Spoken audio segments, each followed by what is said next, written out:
Hey, how's it going? My name is Reece, and in this video, I'm going to be speaking about how you should be growing your SMMA or your digital marketing agency alongside a 9-to-5 job. Now, before I get started, just so you know that I'm talking for experience, this was me 2 years ago. Actually, a little bit longer. You see, it's November 2019. This was me. I was working in a tile shop. You could see I look a mess because I'm smiling in the picture. We were doing a competition. I closed a relatively big deal with this particular tile behind. But the problem with that is when you make sales, when you're working in a tile shop like the one I was working at, you don't just get a tiny bit of commission, but you also get the chore of actually having to load the people's cars with the tiles. So essentially what happened in this 9-to-5, it was retail, but it was a sales retail where I got a little bit of commission. I'm talking a very, very tiny amount. I think it was like 3% or so of the profit. So it was like hardly anything. You make barely anything. Make barely anything. Actually, no, it worked out about 1% of. So it was like if the sale was like 1,000, I would get like £10 out of it, and I would have to lift all of the tiles. And to be honest, like I was creating a bad physical condition for myself, and I had to do this physical job, and then in the evenings go ahead and build my agency, and then in the weekends go ahead and build the agency. If you're new to the channel, you're not too familiar with where I am now, you can go back and look through my Facebook, Instagram, YouTube, and you will see a little bit more about where I am now. But I own HPA Media, which is a digital marketing agency for women's fashion brands. So I say digital marketing, really what we do is paid traffic. So we do online advertising. But what I want to talk about in this video is more about you. Because if you're watching this video, you've clicked it because you're probably working a 9-to-5 job right now, you want to start the agency and you're not sure how to do that. I'm going to show you exactly how I got out of this scenario. And that was quite a long introduction. Usually I like to just jump straight into the value, but I really want to build this point, which is the fact that I was exactly there just around 2 years ago. And in fact, actually 2 years ago, I was working a job. I know this picture's a little bit older, but let me actually jump into what you need to be doing in your exact situation right now.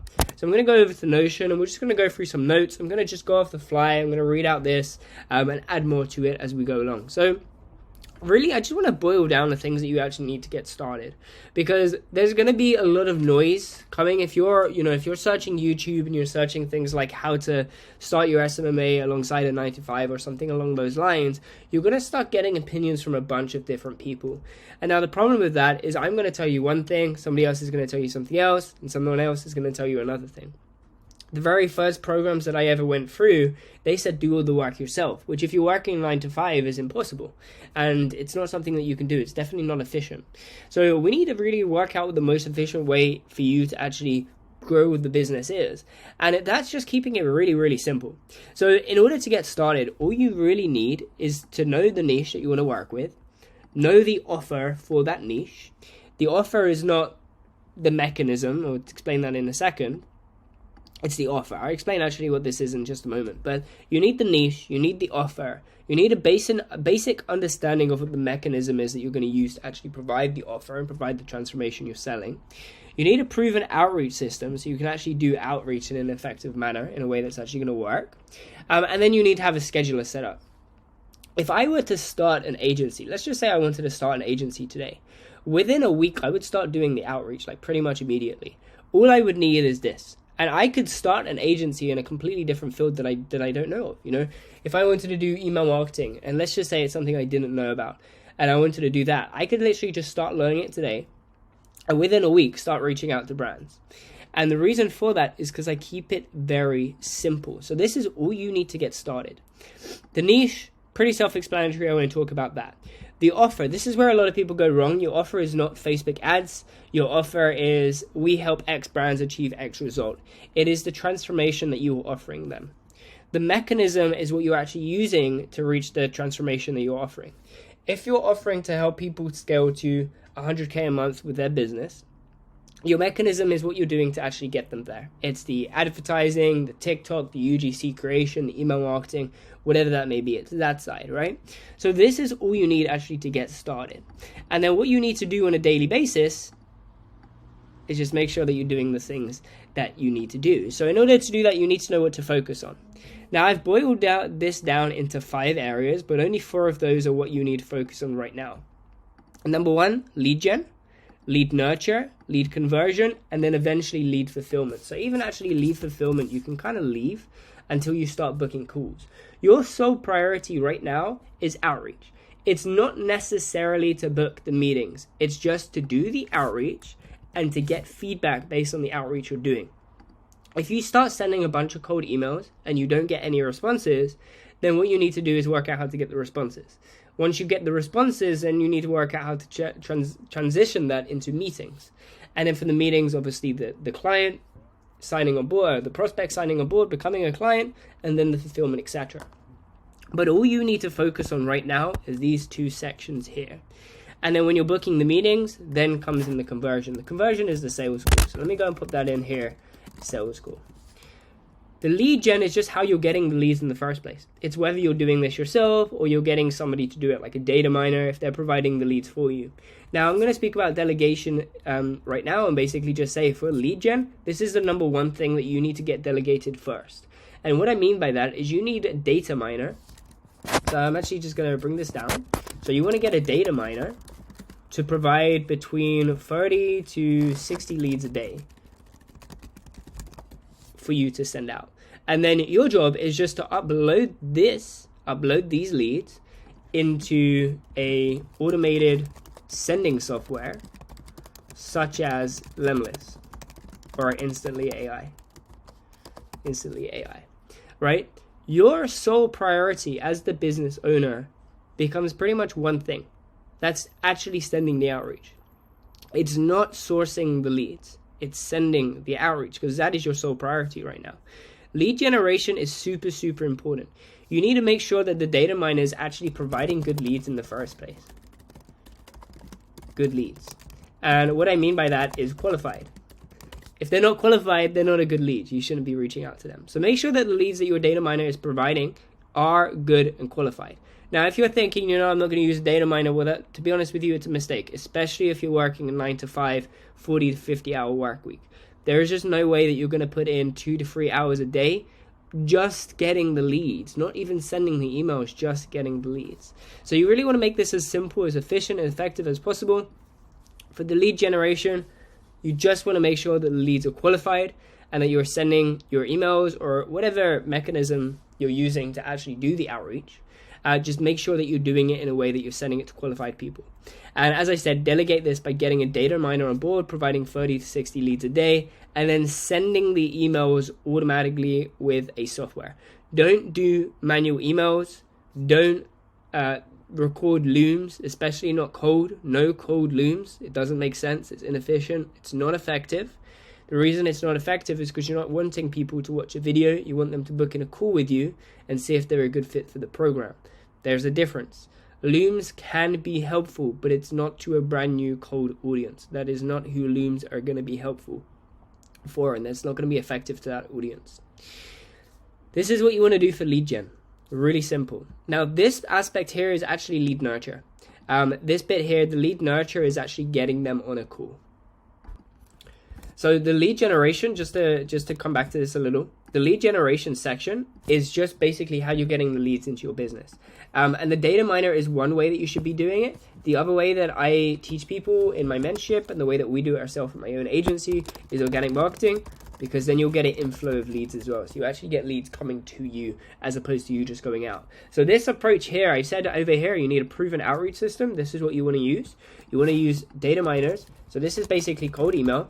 So you're going to get a data miner to send you the leads. We already spoke about that. And then you're also going to do organic marketing, and that's going to get you an inflow of leads. So you're doing this up here, which is outbound. And then you're doing here, which is inbound. So you've got two things working at the same time. Now the nurture, as I said before, is actually what you're doing to book the call. So it's the appointment setting. This is actually the email itself. It's the content of the organic marketing itself. It's what that content looks like, and it's the adding of the traffic on social media, etc., etc. I've gone through these in separate videos, so I'm going to keep that brief here because that's not so much what this is about, but I'm just giving you an overview of what this proven outreach system would look like.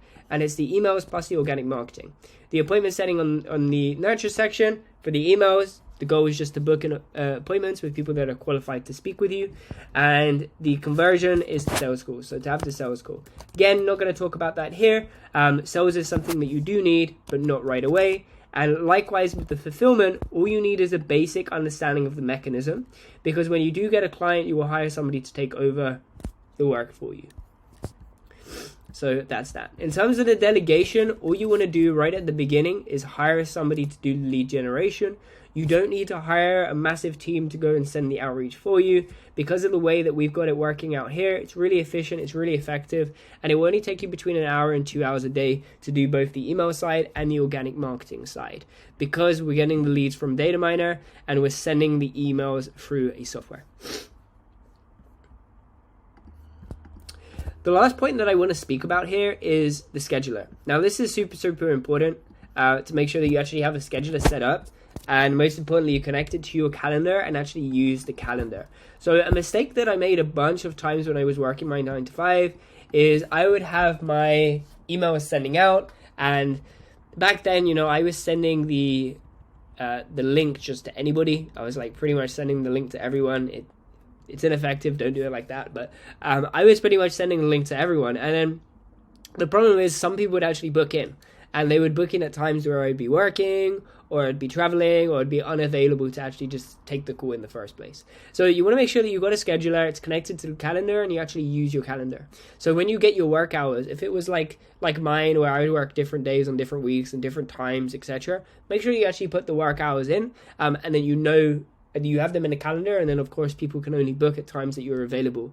But more than that, also make sure that prospects can only book if there's 6 to 12 hours notice. This way, if somebody were to book, like now it's Friday at 4 p.m. In 6 hours, I wouldn't be available for a call, so they wouldn't be able to book it for today. The earliest they would be able to speak with me is tomorrow. And it's likewise, you know, even if it's like, let's say it was earlier today, so Friday at like 8 a.m., because if there's a 12-hour notice, they still couldn't book today. It would have to be tomorrow. So what this is going to do is allow you to have more time to actually speak with people on the call. You don't want it as long as a day, you know, 6 to 12 hours usually is a good point. So you can kind of work around that, make sure that you can actually attend the sales call and be available. But that's pretty much it. You know, if you've got the scheduler in place, you're focusing on the right things. Obviously, it goes without saying actually doing the work in the first place. So knowing on what to focus on, you got to actually make sure you're doing the work. You know, when the data miner provides a lead, you need to make sure you're actually uploading the leads to the Lemlist or instantly. You need to make sure that you're actually responding to people in a timely manner. You know, set up the emails in the phone, let it come in through your phone. Even if you're not allowed your phone at work, like just check it every 20 minutes or so. You want to be as swift as possible to these emails. Even if it's to say, look, I can't speak tomorrow or even the next day. Let's do it on X day. Let's speak then. And as a final point that I will actually mention here is utilize time zones. So for myself, being in the UK, 8 p.m. is something like 2 p.m. in some US time zones, something like that. So the benefit, of course, is I would have my work day and I would maybe work from like 9 till 6 or 7 till 6 on some days. And I would come home from work and I would jump on the call at like 7 or 8 p.m. here, but it's midday in the US. So make sure you're utilizing the time zones effectively. If you're in the US and you start your work later in the day, then, you know, target people in Europe or something along those lines. You use these things to your benefit, and that's pretty much it. If you can go down to part-time at your work, then I'd recommend that you do that. The more time that you have to do certain outreach such as organic marketing, obviously the more meetings you're going to book in. But if you follow everything that we've got here, then you should be good to get started and start getting a couple clients in. And if you're like me, you know, once you get a couple clients in and you've got a couple months of savings paid off or saved up, then you'll be able to go ahead, quit that 9 to 5 and start doing your agency full-time. So if you've got any questions about this video, leave them down below. If you're watching on YouTube, make sure you like, comment, and subscribe. If you're watching on Facebook, I appreciate seeing you here. If you need help actually scaling your own agency, click the link down below to watch the demo video talking about what the one-on-one mentorship program looks like with myself. Essentially what we go over here is the client outreach systems. So you can book in consistent meetings, and also your fulfillment system, so we can make sure that your agency is automated and you're spending pretty much little to no time actually working on the agency, so you can operate from a position of CEO, the person that actually owns the business as opposed to working in the business. If you enjoyed the video, good. Let me know. If you've got any questions, let me know down below, and I'll see you again in the next one.